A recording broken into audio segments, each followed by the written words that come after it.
The wanted poster had really become our new Instagram. Really. We were on there every day just to see who wanted whom dead. And today had a good one. I was scrolling as we sat at the bar and occasionally eating a french fry. Yo, I said to Uncle Bill, check this out. Guy called Black Stallion wants Captain Rishi Cosmanos killed publicly. Too messy, Uncle Bill said over his beer. If you can't find anything else though, fine. I scrolled some more. Boring. Boring. Uncle Bill snorted with laughter. Boring. Ha! Oh, hey, check this one out. I showed Uncle Bill the post. Someone called Prometheus wants the Baroness dead. Baroness Stamantios dead. Yeah? Uncle Bill stole some of my fries. And how do you propose we do that? Looks like Prometheus was in the know. Check it out. They posted dates, times, and places when the Baroness would be outside her compound. I'm thinking we hit her on the road, Uncle Bill said, scrolling. If we wait for her speech at Grimsville Hospital on the 15th, we can wait and ambush her. July 15th. They gave us 3 weeks to prep. How do we know which road she's going to take, though? Because, according to this, she's going right back to Chatter Lane afterwards. That mansion in PG? Mm-hmm. Which means after leaving the hospital, she's going to get on the 97, then go through Carroll County, and take 26 on our way to 32. So we hit her on 97 just after the Grimsville exit. Cool Jimmy.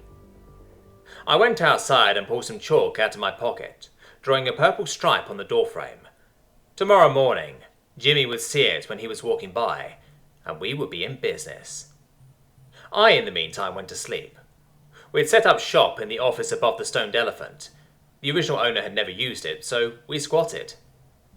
Anyways, the next morning I got up and went downstairs, and lo and behold, there Uncle Bill and Jimmy sat, poring over minute details. Morning. I sat down at the bar. Oh, thank God. Jimmy had brought donuts. What do we got planned? I helped myself to a jelly donut. You, Uncle Bill said, are going to talk with Narrac at the chemical plant. We need info. A lot of it. Okay.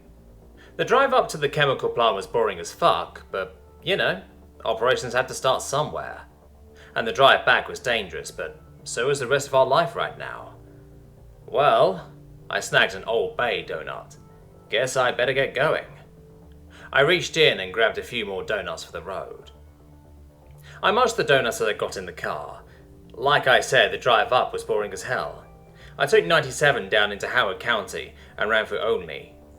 When I pulled in, Narrac was already there, ready to tell me to go screw myself.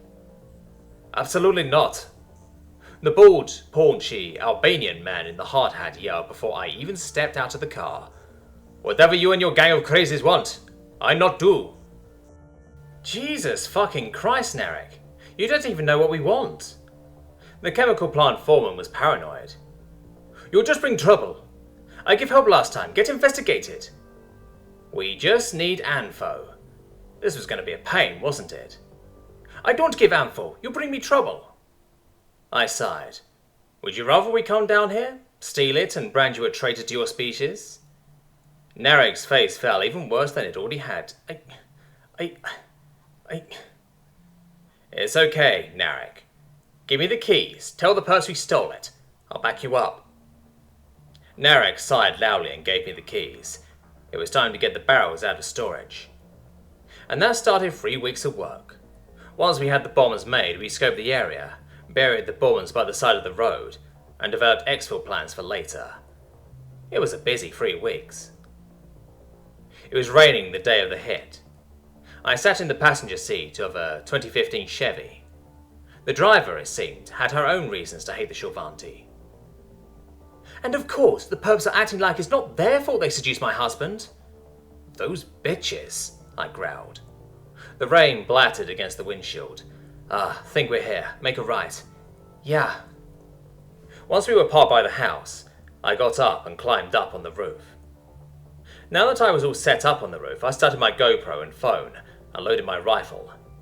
Once the bombs went off, I could drop right down into the bed of a pickup truck, cut across a cornfield, and made my getaway down the Patapsco River. It was all set up to run like clockwork. Anyways, once the day came, I was chilling on the roof with a set of binoculars when my radio crackled. We had gotten good at using cheap-ass Radio Shack equipment whenever possible. "It's Telly," the voice said. Obviously Telly wasn't his real name, but the convoy's passing the first checkpoint. Excellent. Right on schedule. I pulled my mask up over my face. One thing Uncle Bill had insisted on was some sort of uniform whenever we ran an operation like this. According to Geneva or something that made us partisans rather than terrorists, we had decided on a red bandana. Some people wore armbands or tied them around their necks. Uncle Bill tied his back over his head. I, personally, liked wearing mine over my face like a cowboy. A backwards baseball cap and green mirrored shades completed the look. No sense not looking good, at least, right? The radio crackled again. "Yo, they're passing the second checkpoint." That was my cue. I got on the cheap cell phone and pulled up the right number. Soon as the convoy was by the right tree, I dialed. I saw the blast a few seconds before I heard it. Contrary to what movies teach us, there was no fireball, just a flash and a cloud of smoke and dust. And of course, a dull thump a second later. The lead car was gone. I got on my phone and dialed the second number. Another cloud of smoke and dust erupted in the distance, followed by another bang, then a third. The road was marred by craters and debris. In the distance, I could see Uncle Bill's truck heading up towards the flaming wrecks to look for survivors. My job, however, was done. I jumped off the roof into the truck bed, and the tires squealed as the driver slammed on the gas. As the truck sped towards the cornfield, I crawled into the cab through the back window and buckled in. "They definitely traced the signal to you," the driver yelled over the distant gunfire. Even across the cornfield, it was still loud as fuck. "Yeah, that's why I have a getaway driver." "No, seriously." The driver pointed as something small and grey zoomed ahead of us and turned around. "Drones!" Shit. We ducked under the dash as the drone fired, the beam punching a hole in the windshield. The driver was still a driver though, and she had to drive. She peered up just a little so he wouldn't go off a cliff or something. This quickly turned out to be a bad move. Despite going in a decent direction, the drone fired again, and the front left side was shredded.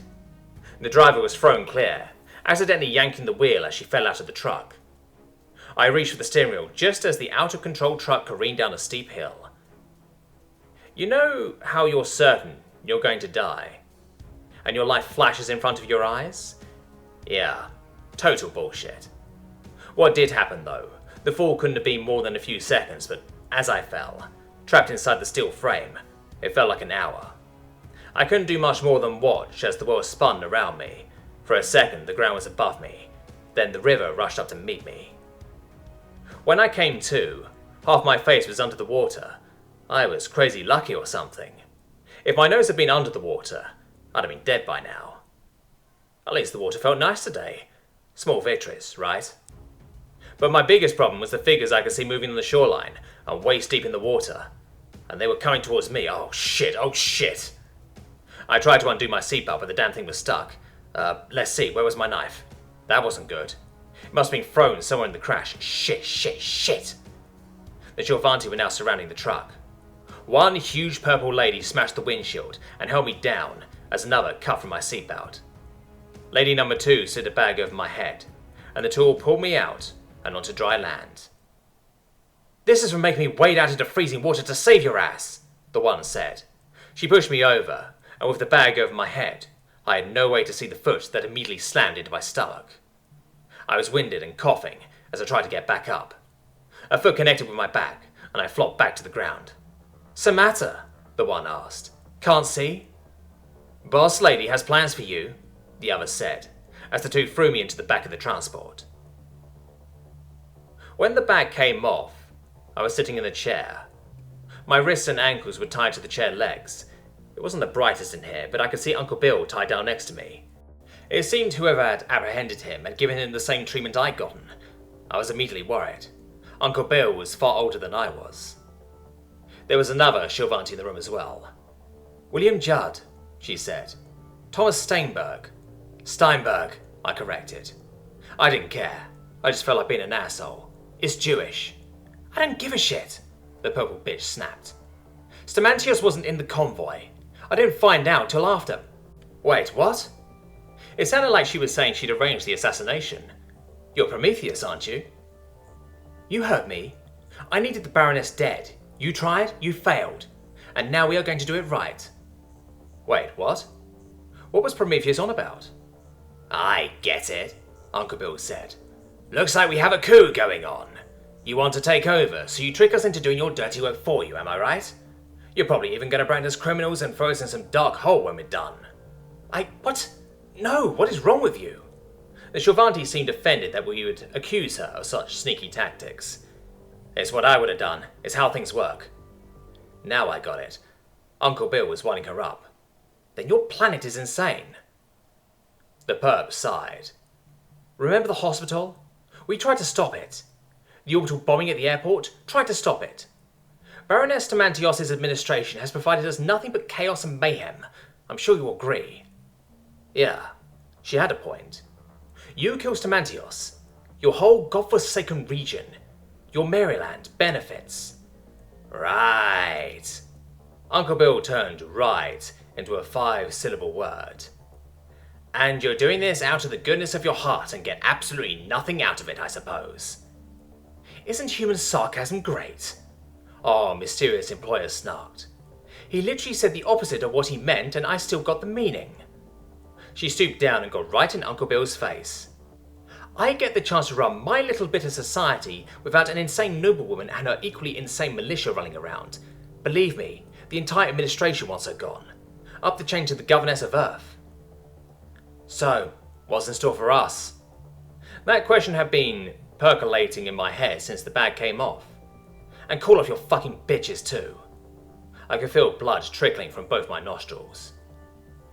You are going to be taken to a secure site, where you will practice and train under the supervision of a squad of elite soldiers, Death's Head commandos, and then you will strike. Death's Head? That didn't sound good. I tried to sniffle away the blood before the bag went back on. This time when the bag came off, a bunch of scary looking Shorvanti loomed over us, even scarier than usual.